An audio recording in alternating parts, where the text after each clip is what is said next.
Hello everyone and welcome to Chip and Chase, the NRL Fan Podcast. My name is Steve and this is Dave. Hey Dave. Hi Stevie boy, how you going mate? Doing well, and this is episode 12 of our podcast. We'll be reviewing round 10 of the NRL season and then previewing round 11. And round 10 was Magic round of the 2022 NRL season. All the games played at Suncorp Stadium, and did we see some magic performances and some not so magic performances by some teams. Yeah, definitely mate. We've got a lot to go through this segment. There was a lot of big wins by teams and a lot of near upsets and a lot of upsets. So, Indeed. Speaking about upsets, Trent Barrett's pretty upset at the moment. He's stood down from the Bulldogs sayonara coaching position. As of this recording, they haven't announced who will be stepping in to take his place, but there are rumours that Phil Gould was seen having coffee with Flanagan. Shane Flanagan possibly stepping back into head coaching position, and that would be a third father-son combination of coach and player with Brad Arthur and his son Jacob, and the Clearys, and now maybe Flanagan coaching his son. But we'll wait and see. But we don't know too much. We got hold of this a bit earlier, me and you today. Yeah, we had to speak about that. We saw it come through and we're just waiting to confirm everything. But after 10 rounds, it looks like it's all over for Trent Barrett.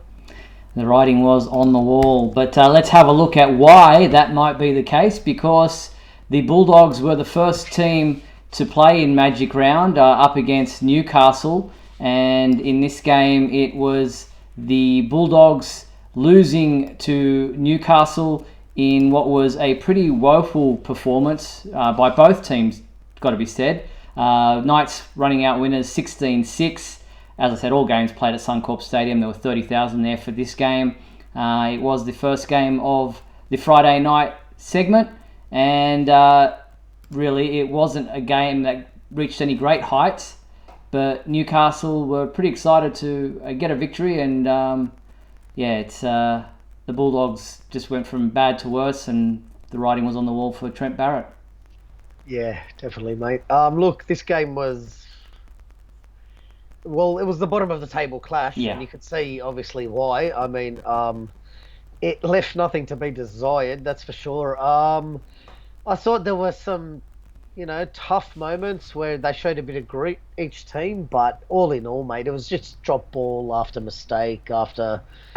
I don't even know how Knights got away with this at the end. They just scored two kind of lucky tries at the end. It was anyone's game coming up to the end of this game, but Knights got lucky and scored a couple of tries and got the win. Yeah, Adam Clune, I was just going to say Adam Clune scored in the 75th minute, which put it away. But up until that point, it was only to seal it. It was a 6-point game. It was 6-all at half time. You were going to say, sorry? Yeah, no, I was just saying the Bulldogs, look, they've got a fair bit of talent there, but it's just not working for them, man. No one's combining with anyone. Burton's kind of, under pressure, left to try and do everything for himself, and I don't think they're gathering around him and helping him out. You know what I mean? It was very lackluster from the Bulldogs. Yeah, it just seems like, as you said, everyone's looking for somebody else to do the work. Addo Carr's a class player, but unless the back line inside him is doing anything special, he can't, perform magic in Magic Round on his own. But and same with Burton. He's, and that's been Newcastle's problem too. They haven't been stepping up. They've been looking at Ponga to do everything for them.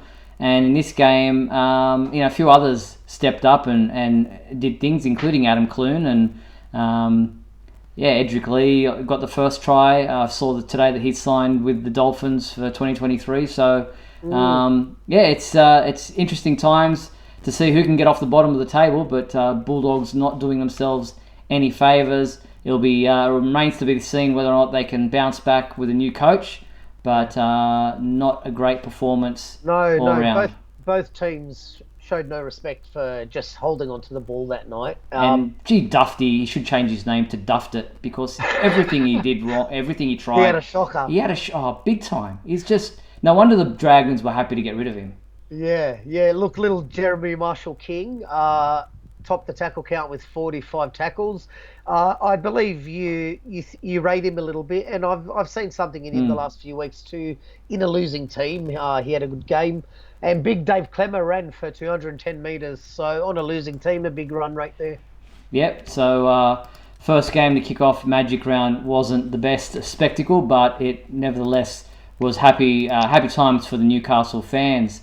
Then the big upset that I did not see coming, and it was just another Adam Reynolds masterclass, was the Broncos 38-0 against the Sea Eagles. Now, admittedly, Tom Trbojevic seemed to get a cork in his thigh around his knee area at one point in the game, and that kind of hampered him for most of the game. But the 40,000 strong parochial Broncos fan base, being there at Suncorp Stadium again, obviously were just loving it and lapping it up, especially Adam Reynolds. What he was able to do in this game, a chip and chase, his kicking game was on fire. Him and Sol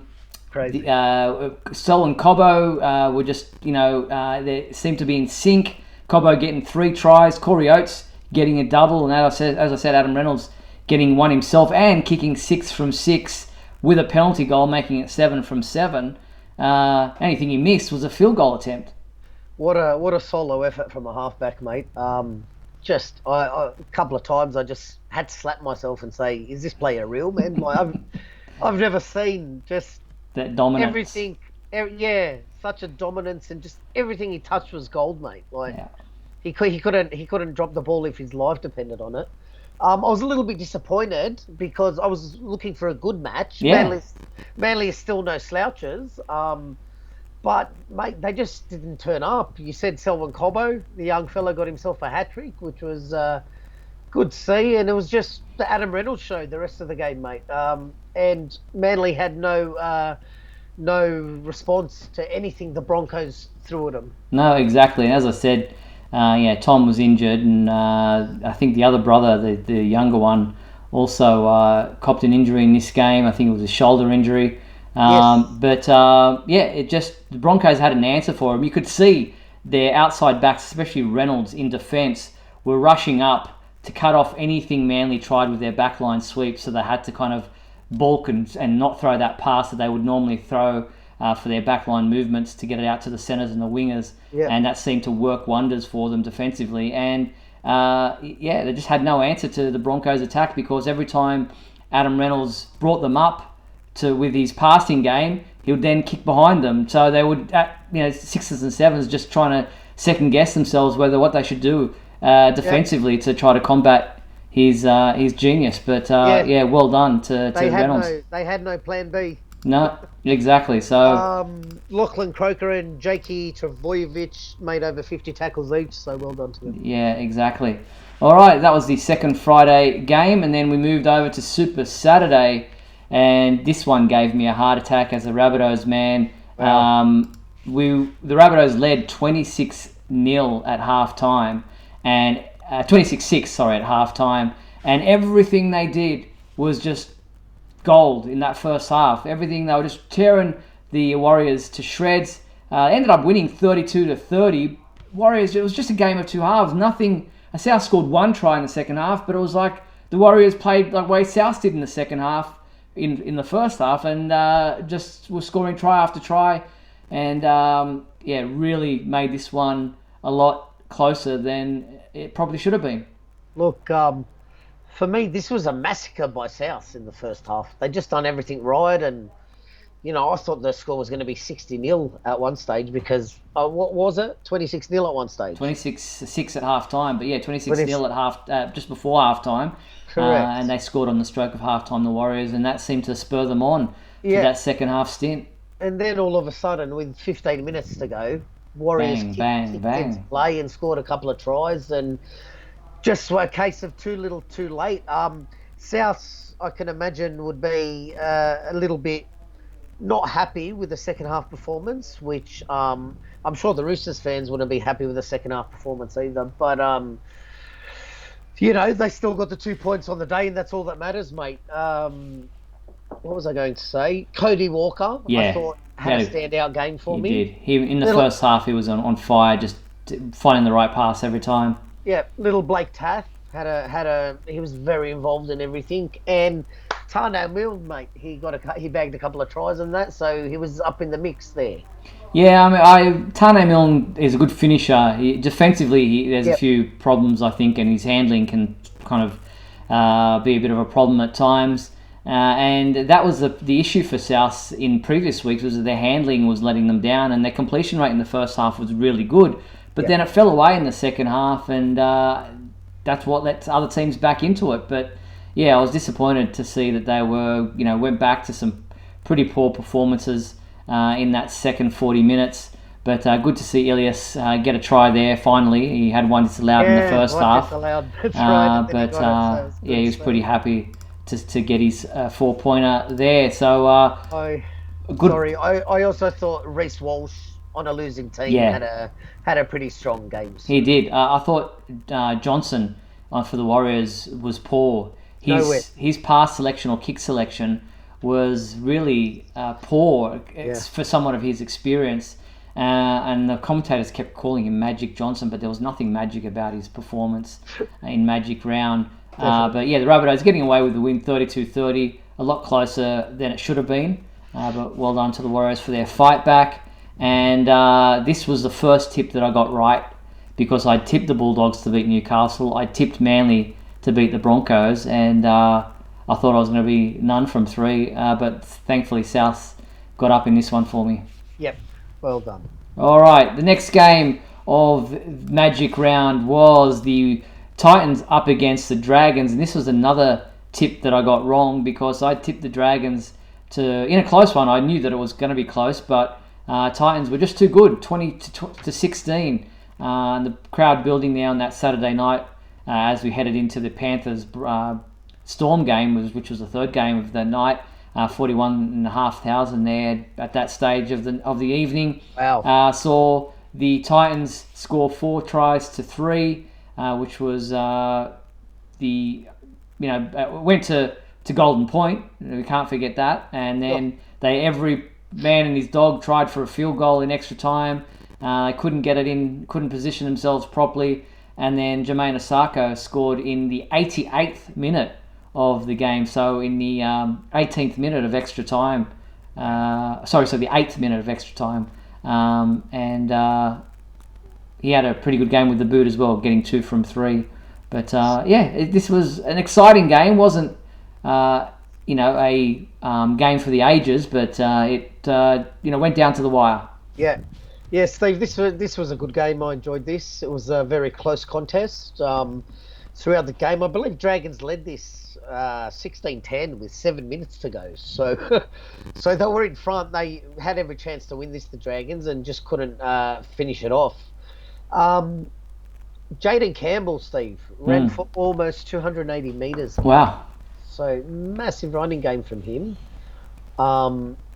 And I thought Jared Wallace's try was very good effort from a front roller. Yeah. Where he just kind of went through 3 or 4 plays and crashed over the line and scored. And Osako, the standout for me, wins the game in the last minute of extra time for him. So he could have easily not scored that try, but he had enough in him to get it down. So well done. Yeah, it's good to see a Golden Point game decided by a try instead of a field goal, because 100%. How many times do we see just everything kind of teams putting away what got them to the position they were in and start playing all this protective football, just trying to get into the middle of the field to set up for a field goal. 100%. So it was good to see that they scored through a try rather than a field goal to take it away 20-16. And then the game everyone was waiting for in Magic Round 1 versus 2, and it didn't live up, sadly. Another disappointing one.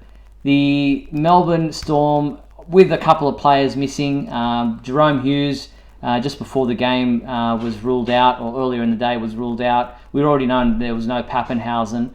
I still thought that Munster and Harry Grant and all these guys would be enough.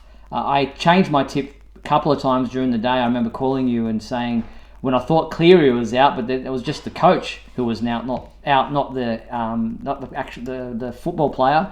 So Ivan was missing again with his knee issue that he's had, but that didn't seem to trouble Penrith at all. They were just too classy for Melbourne, taking away the game 32-6 in what was a disappointing performance by Melbourne.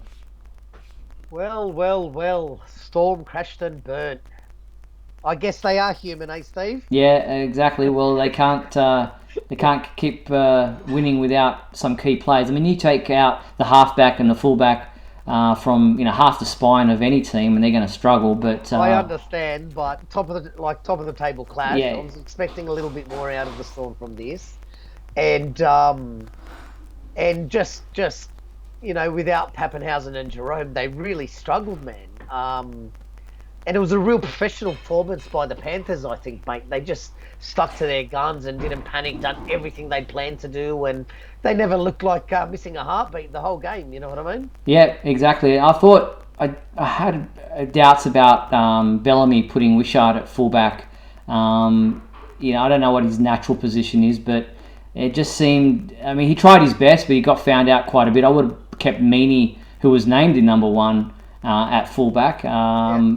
And maybe left Wishart on the wing or brought in another winger, but you could tell that they were, lacking in that area as far as bringing the ball back from kicks and things like that. But Nick Meaney scored the only try for Melbourne in the 17th minute, but 5 tries to 1 is just, Kikau was on fire. He was in everything. Luai had one of his better games. I mean, Cleary, just his kicking game and his game management puts Penrith in a position every time. But shout out to Isaac Tago, who got a double too. Their centre on the left there. It's not often you get a double, so that's a good effort. Jerome Luai, mate, Nathan Cleary, Kikau. It was all Panthers the whole way. Didn't really see anything except little Harry Grant making over 50 tackles for the Storm. Yeah, and Isaiah Yeo back on top of the Dally M tally with another solid performance for the Panthers. Did he get knocked out that night?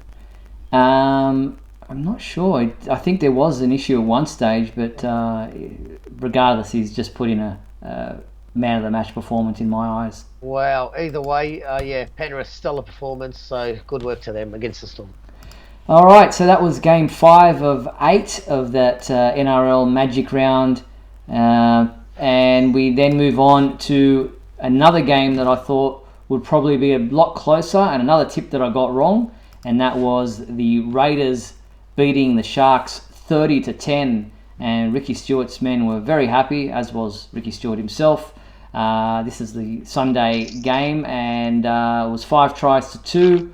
With Ricky Stewart's boys doing a number on the Sharks. I thought Nico Hines at fullback was probably again another, not a positive for the Sharks. He's always so much better when he gets his hands on the ball at halfback. Yeah. He's not obviously he didn't play well at all. Then. No, he's obviously a well-established player at fullback, having done that for the Storm quite a lot last year. But just this year, he seemed to be getting his hands a lot more on the ball at halfback, and the Sharks seem to be better for it. But much more to offer at 6. Yeah, Trindle's a good halfback, but and probably trained a fair bit in the pre-season in those positions. But you could just tell that the Sharks were not their normal self, what they've shown in the last couple of weeks. Yeah, I thought it was a bad decision to put Hines at fullback, take him from where he's been playing so well and change it up. But that's up to the coach, and who knows, he might throw him back in the halves soon. I'm not sure, but little Zach Warford, Steve, the son of Simon. Yep, did well. He had a really good game, first debut game for the Raiders. He took off on a little scoot and got the ball to somebody to score a try at a very important time in the game. So it was good to see an old name back in the game. Exactly, and we can't forget there were 3 sin bins for the Canberra Raiders in this game. So similar to what the Sharks did last week, and I've got to think that performance last week with the Sharks, where they were down to 12 men for most of the game, and then even 11 men at one point, took a lot out of them for this game. And And now the Raiders did the same thing. At one stage, they were down to 11 men with 2 men in the sin bin in an overlapping period. Yeah. But 3 men in the sin bin. That's absolutely uncanny. It's still to be able to come up with a result like that. Yeah, that's massive effort. And that will be again a game that they'll be able to revert back to later on in the season when they'll say, look, how understaffed we were at this game and how under the pump we were, but we still managed to come away with a win, and that will give them confidence moving forward. So another game that I tipped wrong, but it was one of the upsets of the week. I tipped the Sharks in this one too. I thought no way Raiders were going to get them. So top effort by the Green Machine.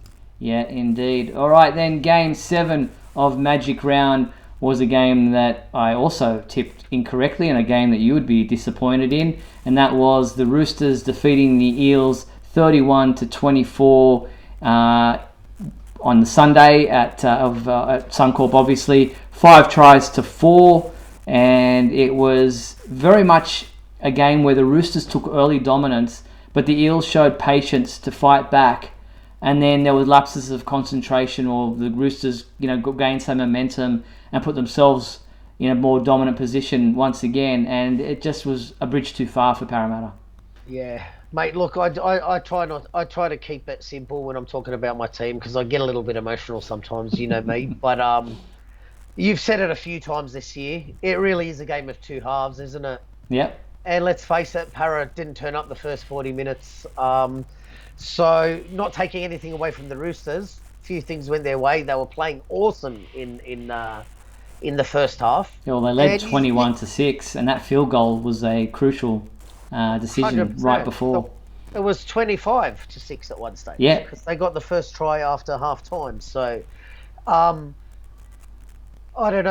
You cannot play 40 minutes against a team like the Roosters. It's just that simple. You got to turn up and play the 80. Whilst I thought Roosters dropped off in the second half a little bit, they still had enough in them to get the win. And I thought the difference were the two fullbacks, Steve. I thought James Tedesco really had an awesome game, and while King tried his ass off, he made a few uncharacteristic errors and a few bad decisions, and so I really thought the two fullbacks had totally opposite games. But good work to the Roosters. What about little Sam Walker's chip and chase, where he just put it through, saw Guth wasn't at home, and just came up with a little magic trick of his own? Yeah, well, that was during the period where I think Tom Opacek was sin bin for the Eels, and correct. It's normal for a fullback then to come up into the line and make that defensive position, fill that defensive position that Opacek would have had. And Walker spotted that there was no fullback there, and the chip and chase was on and took full effect. Mate, it turned out to be a pretty exciting game as a spectator, though. I mean, they would have been loving it there up at Suncorp, seeing the Eels coming back. Yeah, well, they did. The Eels put on a quick recovery period where they scored a couple of tries and brought the game back to, I think it was within 6 points at one stage, and in there, or 7 points, and then that proved to be the difference was that field goal. Even if Parramatta did get that last try, which just didn't come, it still would have been that 1 point difference. Yeah. This try from Moses was pretty special. Yeah. Down a very short blind side, and then he double kick and beat Tedesco to get there. So that was pretty special, that one. Yeah, and that was where the revival looked like it was on, but I think sorry, Steve, I think Warrior Hargraves had a massive game against the Eels. He always does. Joseph Sawali really performed, he did. This week. He had a massive game. And Tedesco just ripped us apart, mate, left, right and centre. I thought for the Eels, Moses played really well. Mm-hmm. And Isaiah Papali, mate, he had one of his best games in that second half. And just a case of too little too late for the Eels in that game. Indeed. All right, and then the final game of Magic Round was the Tigers up against the Cowboys. And in this one, it went the way I thought it would, with the Cowboys winning 36-12. And what can you say? The Cowboys, they're flying high this season, sitting pretty in third position. The Tigers are stringing together a few wins and some better performances, with Jackson Hastings really taking the reins of this team. But injuries were a concern for the Tigers in this game, where they only had 2 men on the bench for quite a lot of the game, and that always hurts with your forward rotations. So it was a problem for them. But the Cowboys are still a classy outfit, with Drinkwater having a great game, I thought. Yeah. Again, this was... What about that try by Tawalungi? What's his name? Tawalangi. Wow, man. He set That up pass. one and he scored a double. Yeah. He had a mad game. That one was... It's probably the best pass I've seen, with a player... He's over the sideline. He's like, Look at this. Not in a position at all, not knowing where his teammate is or anything, just a Hail Mary, and it came off. There's a lot of people on social media saying, are we forgetting about the corner post? The corner post doesn't come into it unless the ball is in the air and touches the corner post. Correct. At no point did the ball not in possession of with a player not in possession of the ball, did the ball come in contact with the corner post, so it was fine. That's been a rule for ages. For a long time. Touch the corner post and stuff like that.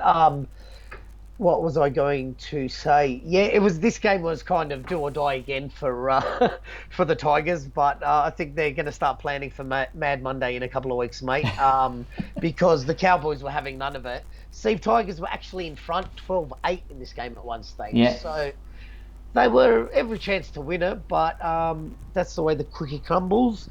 I thought Valentine Holmes was in everything, and little Jake Townsend had a massive game. Yeah, and it is a point of these teams who are struggling to play full 80 minutes, getting run down by some of the better teams. Cowboys are surprising me this year. I didn't really see them up there with everybody. No, I'm with you there. I didn't expect them to be that good, but they are, and that's the ladder at this point in the season. After round 10, Panthers take top spot once again, out on their own on 18 points. The Storm still sitting pretty in second spot. And there are the Cowboys, as I said, still holding on to third position, just ahead of the Roosters, the Sharks, the Eels, and the Broncos, all on 12 points. The Rabbitohs jump back into 8th spot on 10 points, but they've got Manly sitting right behind them. And then you've got Canberra, the Warriors, and the Dragons all on 8 points. And then the Titans and the Knights breaking away from that bottom of the table on 6 points. And then the Tigers and the Bulldogs both on 4 points at the bottom of the table. Yeah, I think we should mention in that last game too, they had a minute silence for Andrew Simons, who passed over the weekend, so condolences to his family in that. He was a legend of cricket, Steve. Indeed. And quite involved with the Broncos for a period of time as well. All right, so that is the ladder, and now we look ahead to where we're at for round 11 of the competition, and we're back to games being played at their normal home grounds. So we have a look at the first game, which is the Knights up against the Broncos. This one played at McDonald Jones Stadium in Newcastle at 7:50 p.m. kickoff on the Thursday night, and I cannot see anything but a Broncos victory here. The Knights are playing they won against the Bulldogs, but the Knights are a different story altogether. The Broncos are a different story altogether compared to the Bulldogs, and especially with the way Adam Reynolds is playing at the moment.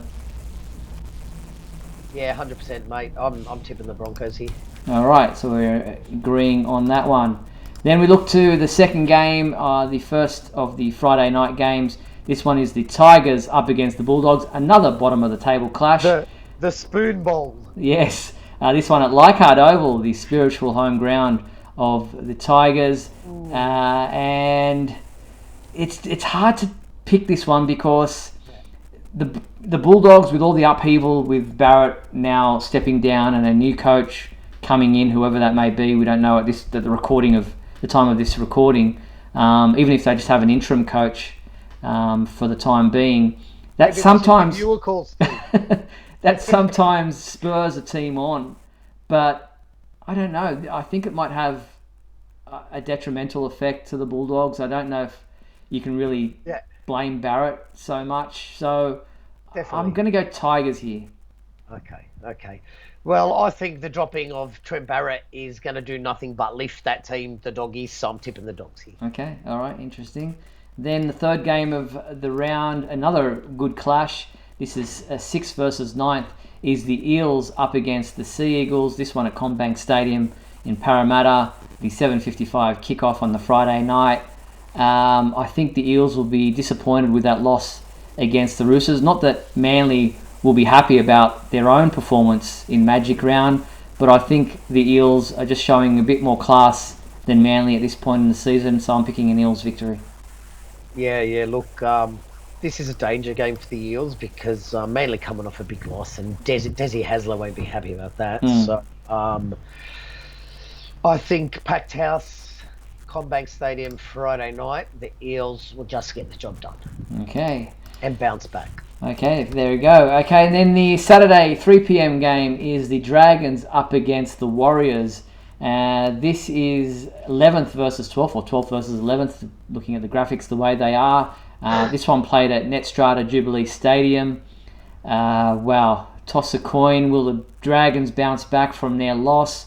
Will the Warriors be feeling unlucky at just losing to Souths? I'm going to tip the Warriors. I thought they showed a little bit more than what the Dragons showed. It honestly, Steve, took me 10 minutes to put a dot next to who I was tipping in this one. Yeah. I was thinking about this for a long time. And then I went with the Red V just because it's at OK Jubilee. Okay, there you go. All right, and the other game on Saturday night is the Cowboys up against the Storm. This is going to be a cracker game, 3rd versus 2nd. Wow. This is kicking off at 5:30 p.m. At Queensland Country Bank Stadium in Townsville, which has, it's probably got a little bit of an advantage for the Cowboys. But I don't know. I think Melbourne will be smarting after that loss, and I'm going to tip a Melbourne victory. Yeah, who's their coach, Steve? Yeah. Who's Melbourne's coach? Bellamy won't be letting them lose 2 in a row. I reckon all they're going to be doing this week is hill runs, mate. So I'm tipping the Storm to get back to a victory. Okay. Then the Roosters up against the Panthers, another top 4 clash. 1st versus 4th.